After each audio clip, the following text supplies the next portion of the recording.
Every NASCAR rookie class holds some kind of excitement. You know that everyone isn't equal, obviously, and whether it be rides or drivers themselves, there's going to be variances of how they perform in their careers, but every single one of them holds the promise of an exceptional or a good or just a NASCAR career in general.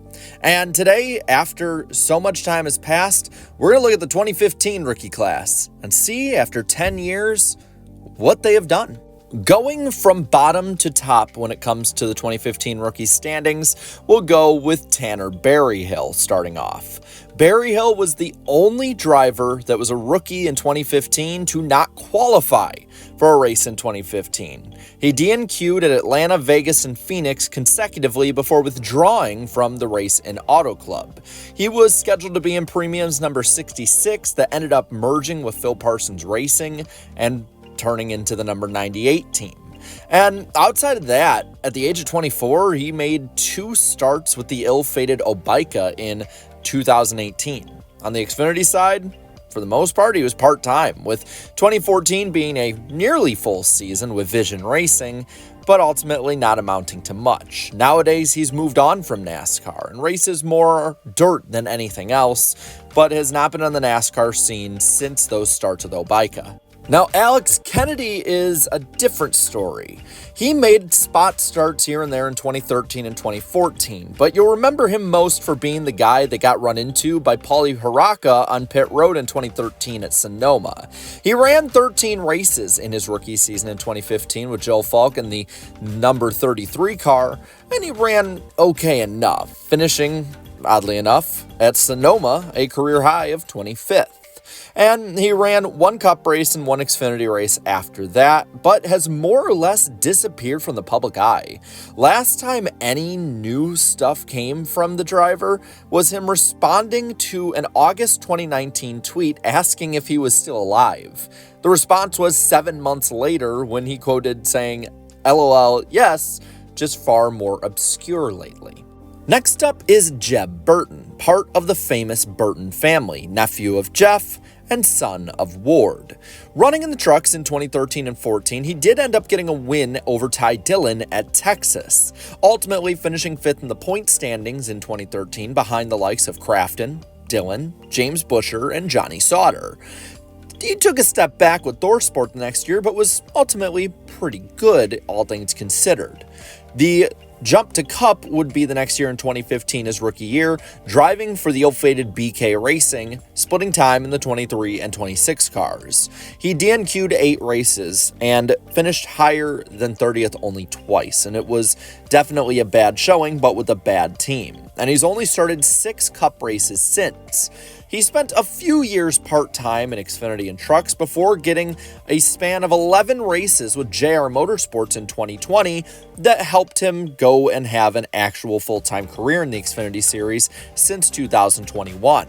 He raced 1 season for Call League, winning that season at Talladega, and then he also raced for Our Motorsports the next year before now landing with Jordan Anderson's team and winning at Talladega in 2023. And to this day, he still races for Anderson in the number 27 Chevrolet. While not winning Rookie of the Year, Matt DiBenedetto probably has the biggest and meatiest story to tell of any of these 2015 rookies. Originally a JGR development driver, unfortunately at 18 years old he just couldn't perform that well for them. And with Joey Logano being on the team running in the Cup Series at this point with a win under his belt, that was not going to cut it for the coach. And he has become, to this point, still a journeyman driver, making a few starts here and there after his time at JGR before a 2014 Xfinity Series season where he started and parked for the most part. But when he didn't, he actually ran pretty decent, getting a few top 20s and running better than his equipment should have been running.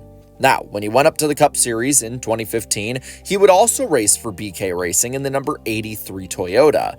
He missed the first 3 races, but ultimately kept his car clean for the rest of the 33, with only 1 DNF in that span, proving he could take care of his stuff. While he didn't have as clean of a season in 2016, he did finish 6th at Bristol in the spring.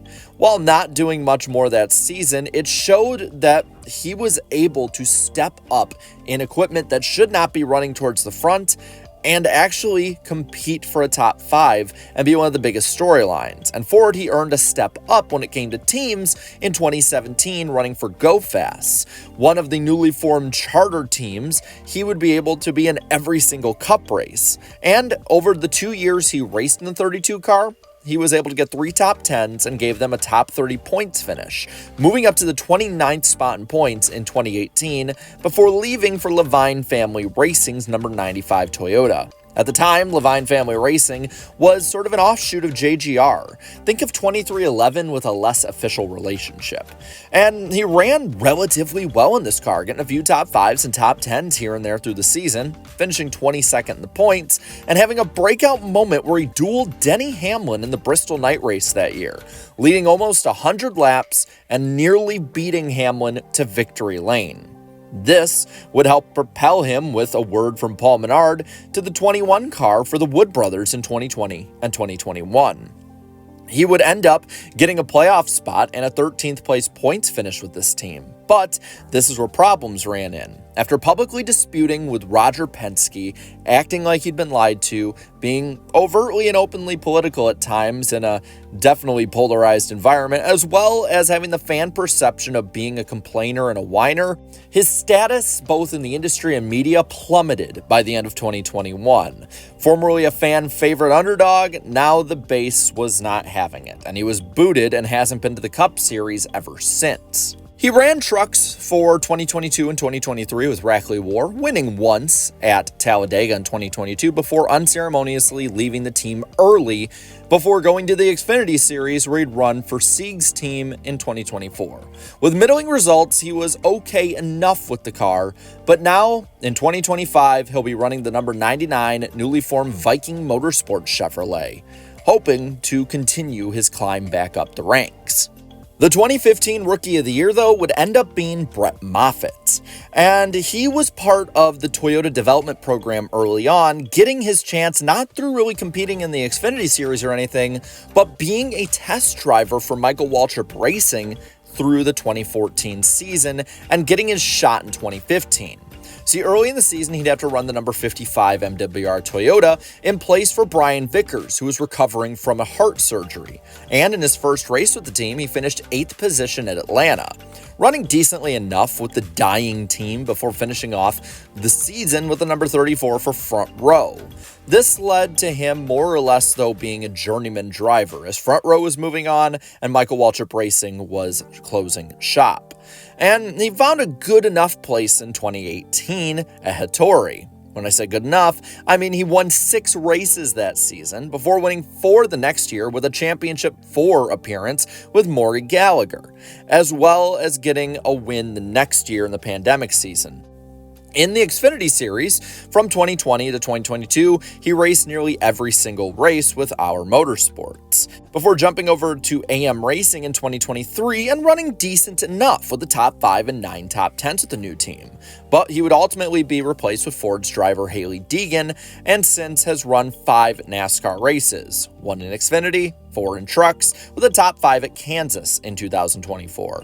There are no major plans or rumors surrounding Brett Moffitt for 2025, so I would probably assume he'd end up at least getting a couple starts here and there at some point for a needy team. But there you have it. The 2015 rookie class, 10 years later. Which one of them do you think will end up having the most successful NASCAR career after this point? Let me know down in the comments below. While you're at it, leave a like on this video, share this video, and subscribe to this channel for more great and fun NASCAR content. Thank you so much to all my channel members for your continued support, and until next time, have a good one.